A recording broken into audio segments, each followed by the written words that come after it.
Welcome to the Pint Glass Football Podcast.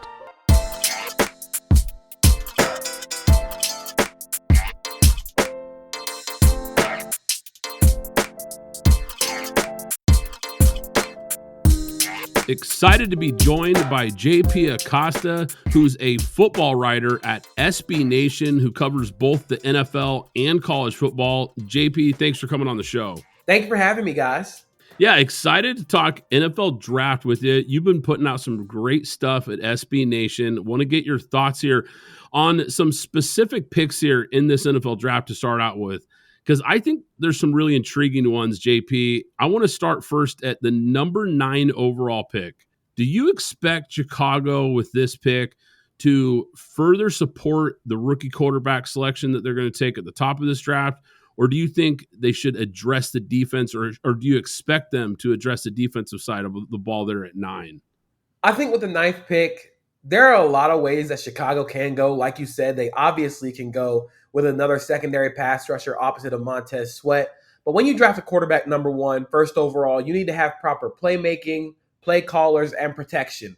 And if you're going to draft the quarterback first overall in Caleb Williams, you need to add all those 3 things. So I definitely expect for them to take anybody on the offensive side of the ball. Rome Odunze has been very popular in that spot. I think that'd be a great spot for him to be kind of an outside complement, especially in how his game is such a great natural complement to DJ Moore's explosive ability down the field and Keenan Allen's ability to win in the short yardage areas.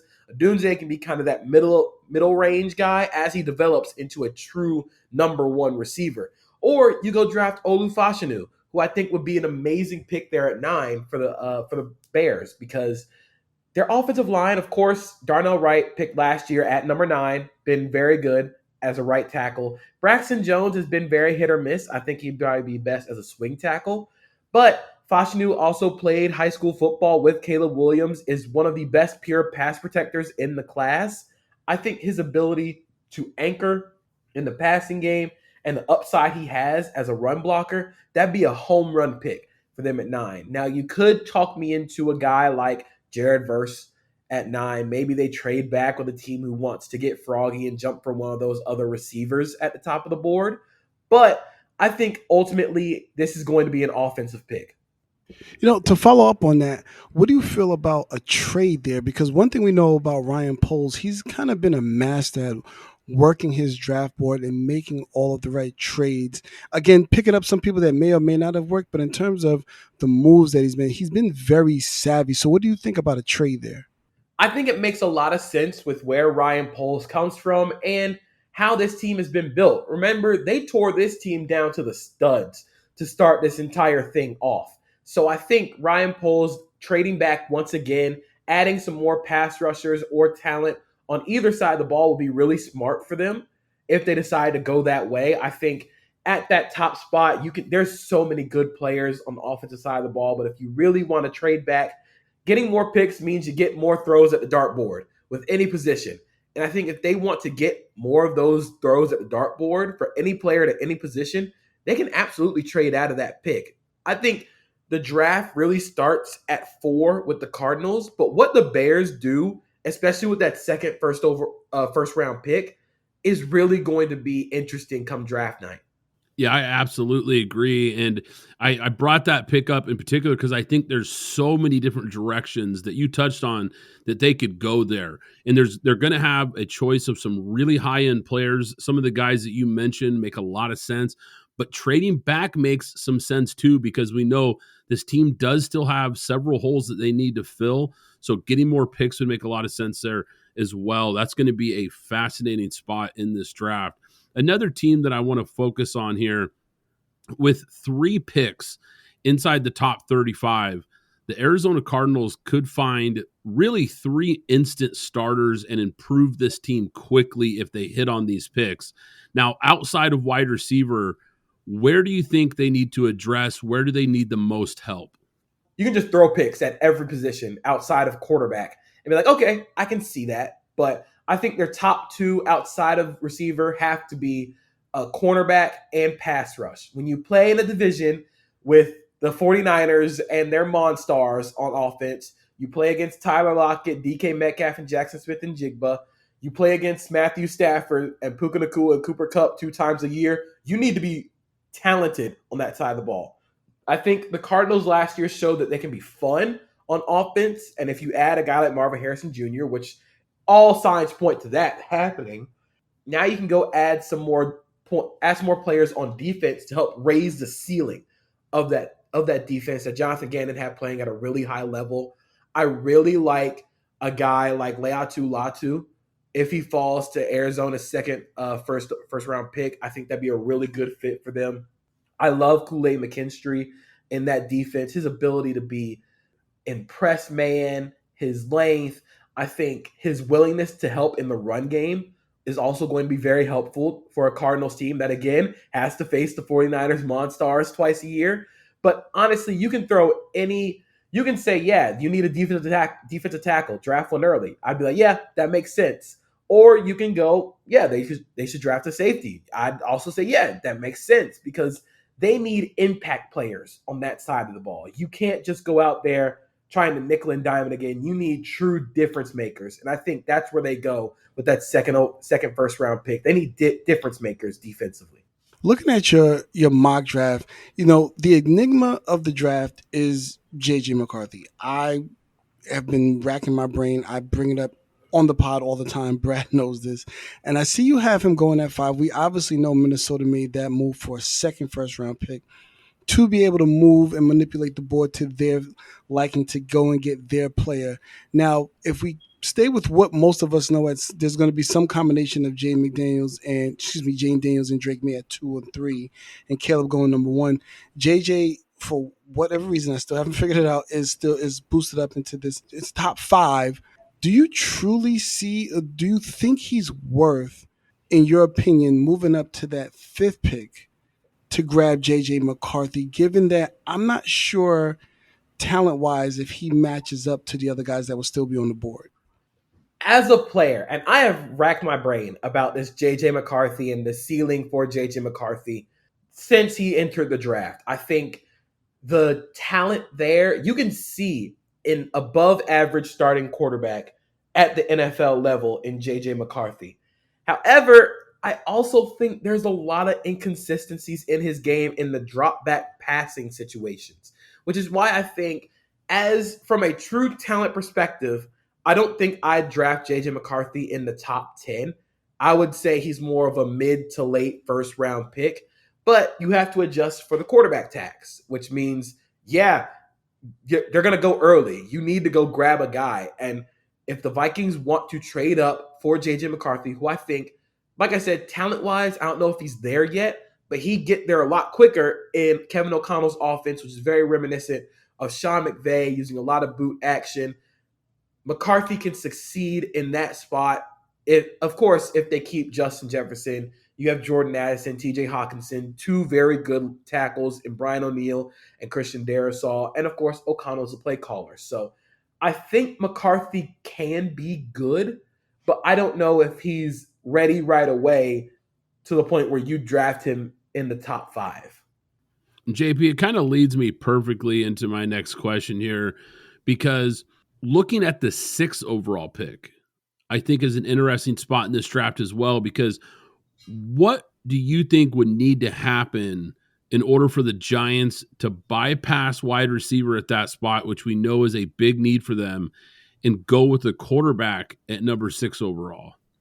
So I actually think the Giants also really, really like J.J. McCarthy and could be one of those surprise teams who they also saw Minnesota trade for a second first-round pick. They can jump up to 4 from 6 while guaranteeing that Arizona still stays in range of one of the elite wide receivers in this class. Maybe that might be a little sweeter than, a team like Minnesota jumping from 11 to 4 and forcing Arizona to trade out of that. But I think the Giants, if McCarthy goes before them, if they can't get a chance to draft J.J. McCarthy, I don't think they draft a quarterback early. I think they're a very interesting team because of the way Daniel Jones' contract is structured. But I think the wide receivers in this class are too good to pass up on, especially if the top 4 quarterbacks are off the board. Do you think there's any chance, just to follow up, is there any chance, like, let's say a Drake May or possibly a Jane Daniels, if somehow they slide where we're not expecting them to, but maybe New England doesn't like one of these guys, and all of a sudden one of those guys is available, do you think there's a chance that they would pull the trigger on one of them? Or do you really think it's JJ is kind of the guy they're circling if they're going to go with a quarterback to replace Daniel Jones? If Jaden Daniels or Drake May end up falling 2-6 to New York, I think New York is going to sprint up to the podium with that card in Sharpie and then forget about it. You have to take a quarterback there if one of those guys falls. I love Drake May's game. I think he is going to be an instant surefire starter. I think Jaden Daniels can still get there. I think he has a little bit of inconsistencies to his game and some stuff that has some question marks at the NFL level. But both of those guys immediately add more pop to the offense than Daniel Jones. And you see what Brian Daboll did with a guy like Josh Allen. And you think about what he can do with Jaden Daniels and Drake May, and that immediately becomes enticing. I know they still need some receivers, but you cannot pass up on a guy like Drake May or Jaden Daniels if they're both available. I think if either of those guys slides to maybe 4 or maybe 5, you see New York try and jump up because you know that teams like Denver or Las Vegas are going to try and jump from outside the top 10 into the top 10, especially in the Raiders case where Antonio Pierce coached Jaden Daniels in Arizona State. I think that New York, if given that opportunity, has to take Daniels or May. In light of what we've seen recently with Rashee Rice, I mean, unfortunately, no one was severely injured in that accident. Do you think that changes the way that Kansas City will go in the first round? Or do you think that, understanding that there may be probably a 4 to 6 game suspension at the most, and then they'll go about business because Rashee Rice is a good receiver, just simply talking on the field. But do you think that changes their draft strategy, let's say minimum in the first 2 rounds, based upon what just happened? I don't think so, because I think in my head I've already assumed that the Chiefs would take another receiver in the first round. If you look at all of their receiver targets, including Travis Kelce, they all kind of operate in different roles. So you have the downfield vertical threat ability of Hollywood Brown. You have Travis Kelce, who can create separation, be a matchup nightmare for literally any team in the NFL. Rashee Rice is a lot better in the short yardage areas, but now they need a guy who can operate in that in-between game.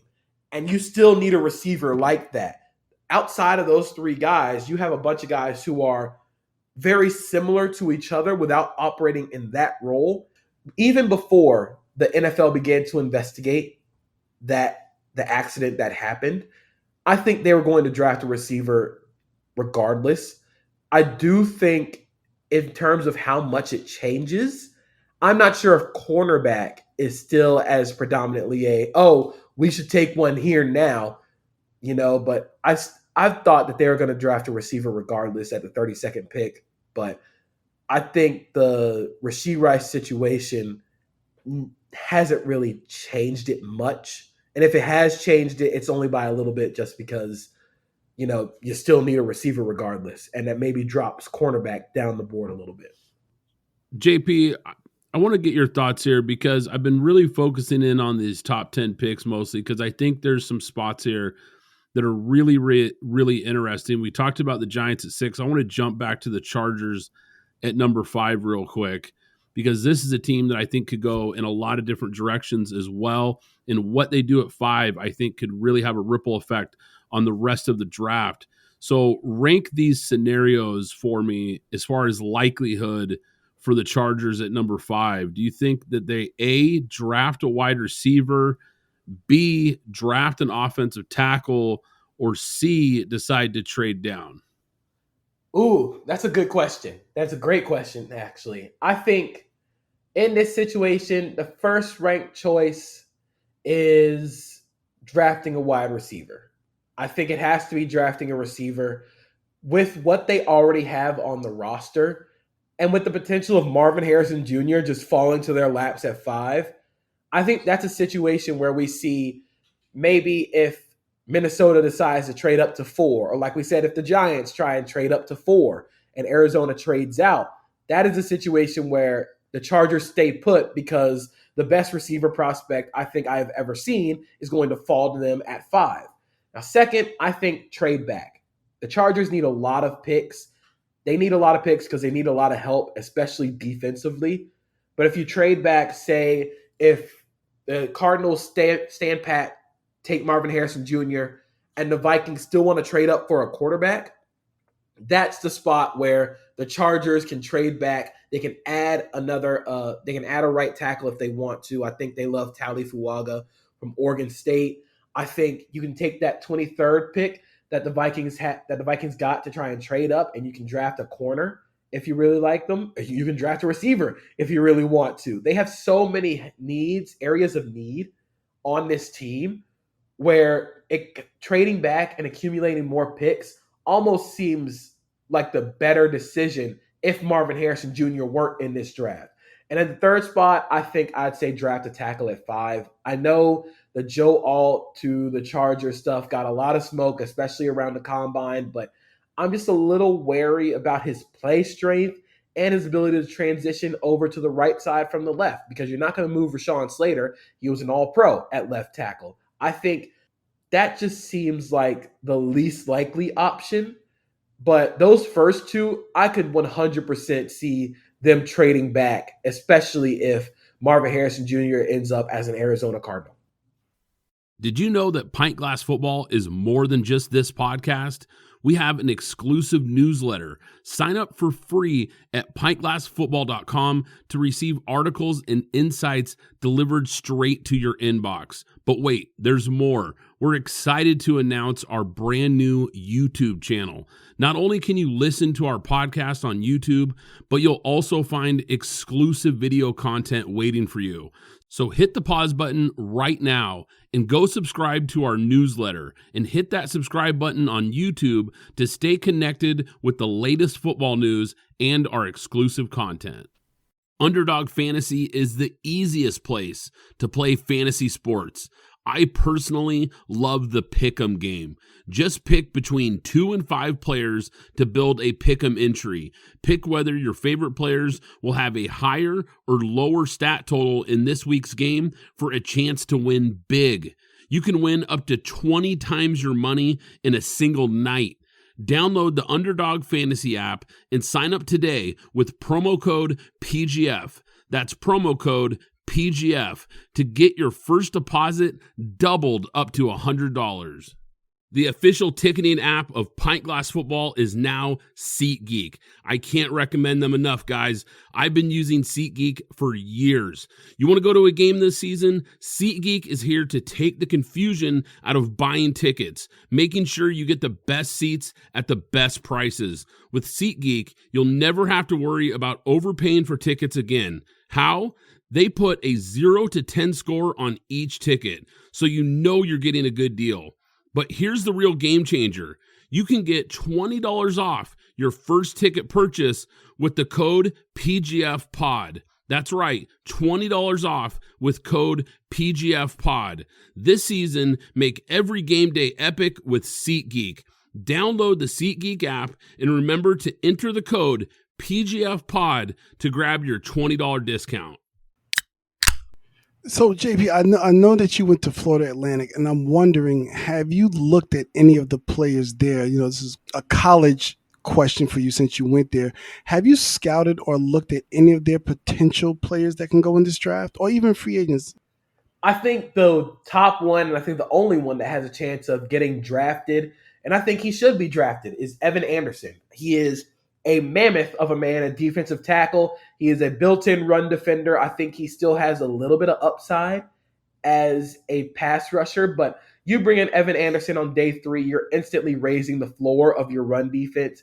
He has such a wide body, but also knows how to disengage from blocks and shed blocks and make impacts in the run game. And he's also played in multiple fronts. Florida Atlantic has played and gone through a lot of different defensive coordinators during Evan Anderson's time in Boca Raton. So I think his ability to play in multiple fronts as a 0-tech nose, as a 1-tech, as a 3, that versatility will play a huge part in his ability to get drafted on day 3. Outside of that, I really don't think there's going to be another FAU player drafted. You can maybe see guys end up as priority free agents like Larry McCammon, Jaquan Burton, who is extremely fast. He will probably find a roster spot, at least a camp spot, because you can't teach speed, So I think Jaquan Burton and maybe Larry McCammon find camp spots after the draft. But I think Evan Anderson is sure going to hear his name or see his name called on day 3 of the NFL draft. Okay, anything from Northwestern? Northwestern is a little bit more No, I know. I think some of the linebackers will eventually find their ways into camp spots, like maybe a guy like Bryce Gallagher. Started a lot of games, played a lot of games at Northwestern. He's going to find his way onto a roster spot. He's going to find his way into a camp spot. But I think next year is going to be the year for a Northwestern guy, AJ Henning, who transferred from Michigan. I think next year he's going to be the one to get drafted. JP, the Dallas Cowboys have had a really quiet free agency, and I think a lot of their fan base has kind of been wondering why they haven't been more aggressive and made some moves. What can they do over the first 2 days of this draft to kind of make up for that quiet free agency that they had? How much time do you have? They have a lot of issues, and all those issues kind of expound on their inactivity in free agency. You let Tyron Smith walk, which in a vacuum seems fine. He's entering his 30s. He has not played in every single game. That seems fine on the surface. However, now you're forced with either drafting a tackle early or you move Tyler Smith to tackle, he is a good tackle, but an all-pro guard, as we've seen. So now you're creating a hole at guard, and I'm not sure if they want to do that. Tyler Biadasz, also gone in free agency. Now you need a center. You maybe need a right tackle because Tyler Steele didn't play. Tyler Steele didn't play well. But you also need a running back. Running back is not going to be a position that they don't have a lot of running backs going into this draft. I think Deuce Vaughn and Hunter Lepke are the only ones that are on the roster. And I love Deuce Vaughn, but I don't think Deuce Vaughn at that size can be an NFL workhorse ball carrier. Defensively, you need linebackers. You need more pass rush. You might possibly need corners, especially if Stephon Gilmore doesn't come back. They have so many needs that are turning into glaring holes because of their inactivity in free agency. So I think the best hope for them in the draft is you draft a tackle early and keep Tyler Smith at guard, but they feel like they've already telegraphed what they're going to do in the draft. They're going to draft a tackle round 1. They're going to draft linebacker round 2. I think Edgerrin Cooper from Texas A&M is a guy they really like. And then Jonathan Brooks is probably going to be a Dallas Cowboy. He's from Texas. He's coming off an ACL tear, but I think he still is one of the best running backs in the class, even with the ACL injury. He just feels like a guy that Dallas is going to love. So they've already telegraphed those moves. But now, because of their inactivity in both in free agency and by not giving Dak Prescott, CeeDee Lamb, or Micah Parsons extensions, you've dug yourself a hole that now you're trying to get out of by drafting great. And I don't know if they really have that ability right now. This is probably one of the most interesting times to watch the Cowboys and how they move, because I think this is going to telegraph probably their next 5 to 10 years, what they do. Because I don't think it's as simple as, okay, we're going to run it back and just sign all these guys and be top heavy. It's going to be interesting. And you're right. You need an entire hour just to talk about what they should or could do. Yeah, I mean, even Tyler Smith, he's going to be a free agent after the 2025 season. You have so many of your stars not locked in post-2025 that now you've dug yourself a hole. And for a team that says they're all in, these moves don't scream all in. It screams, we don't have money and we're relying on the allure of the Dallas Cowboys and the allure of the star to try and get free agents to come. But the last time that we saw the star, they were getting their teeth kicked in by a Green Bay Packers team that was one of the youngest in the NFL. So I really just truly wonder, what is the process? I think that's my biggest thing with free agency and any offseason moves for an NFL team is seeing the vision and seeing the process behind what you're trying to do and what your goal is for 2024. I have no idea what the Dallas Cowboys process or vision is in 2024 because they've done nothing to ensure that this team is going to be competitive in 2024 or competitive in the year after that. No, I have one last question. This is a selfish question. I am a Raiders fan and I love Michael Penix. I know you dropped your mock the day or the same week that Penix was doing his pro day. So my question is, after the pro day, because I know you didn't have him in the first round, but after the pro day, do you see him now in the first round? Like, what is your thought process now after hearing anything coming out of that pro day and how high a lot of people were on him? I think the biggest thing from Michael Penix coming from the pro day was the release looked a lot smoother. I think that'll win over a lot of scouts. That'll win over a lot of franchises. However, I think the age and then just the bucket list of injuries that have kind of nicked Penix since he entered college, I think that'll keep him out of round one still. But in my mock draft, I believe I had Michael Penix going to the Raiders at 44, which I think would be the best fit for him out of any team in the NFL in terms of generating explosives from a deep pocket. I just don't know if the Raiders are in a position to draft a quarterback at 13 because if you're drafting one in the first round, he has to be a dude. You have to try and trade up and go get one of those top five guys. Or not top five, one of those top three. You got to go try and get those top three guys. And if you can't do that, I think you kind of sit there and draft the best player available and then go get your quarterback on day two. There's still a lot of holes left on the Raiders team, especially defensively. I think they can add another corner. I think whatever happens at right tackle, I think the team believes in Thayer Munford. I'm not sure what's going to happen at tackle, but I think there are a lot of impact players there that you can add day one and then go get your quarterback day two. I think the Raiders and the Broncos are in a very similar spot going into this draft where they both need a quarterback and have a glaring need for a quarterback, but they don't have the capital to trade up. And in the Broncos case, they don't have a second-round pick. So you might be forced to trade back and be forced to draft a quarterback on day one. The Raiders are like I said, they're in an interesting spot because of where they are and how much they need a quarterback.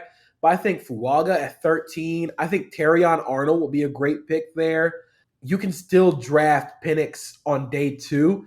And then, like you said, a Kyrie Jackson in the third round.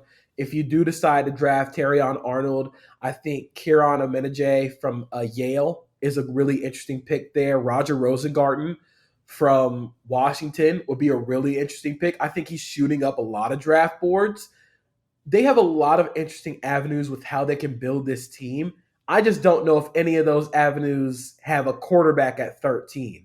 Guys, once again, we have been so excited to have J.P Acosta on the show again. He's a football writer at SB Nation. He covers both the NFL and college football. Be sure to check out his work there, putting out lots of great stuff all the time. JP, thanks again for coming on the show, man. It has been an absolute blast. Thank you guys for having me. Thanks for listening to the Pint Glass Football Podcast. Be sure to subscribe and follow us on Twitter at PGF Podcast.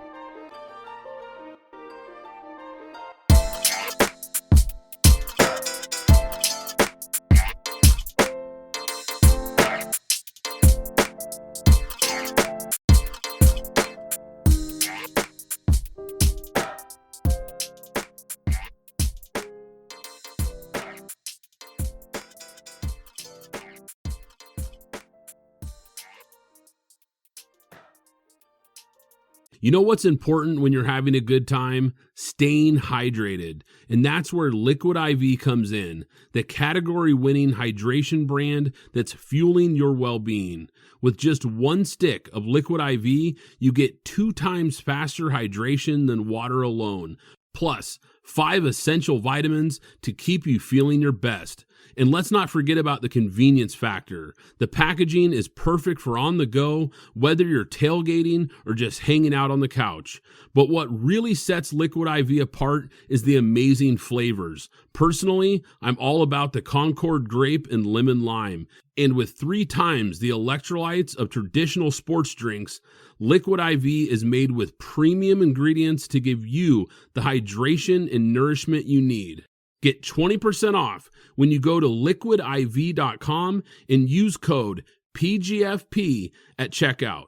That's 20% off anything you order when you shop Better Hydration today using promo code PGFP at liquidiv.com. Zencastr is the ultimate web-based podcasting solution. It provides high-quality audio and video podcast production and hosting. With a full suite of professional tools, podcasters can seamlessly record, produce, and publish studio-quality content all from one dashboard. Zencastr's post-production process takes the headache out of audio production. Set the right podcast loudness and levels while reducing background noise with a click of a button. Coordinating all your guests to record in person is painful and tedious. Easily invite up to 11 participants per recording with one click. Go to zencastr.com/pricing and use my code PGFP and you'll get 30% off your first 3 months of Zencastr Professional. I want you to have the same easy experiences I do for all my podcasting and content needs. It's time to share your story.